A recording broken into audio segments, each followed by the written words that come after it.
Okay, we got the fire pit ready for the next campfire.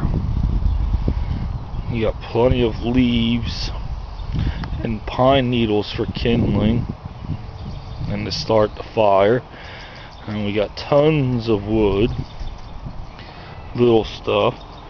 We got a couple bags of pine cones, and we got a couple more somewhere so they'd stay dry.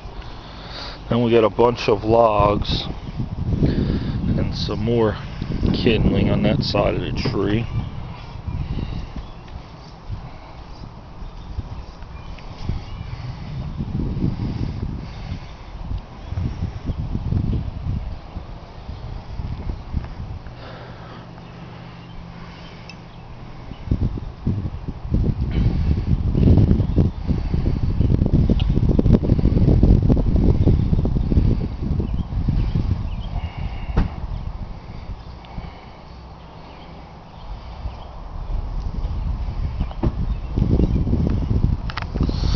We've even been burning like the mango and banana and apple skins in it.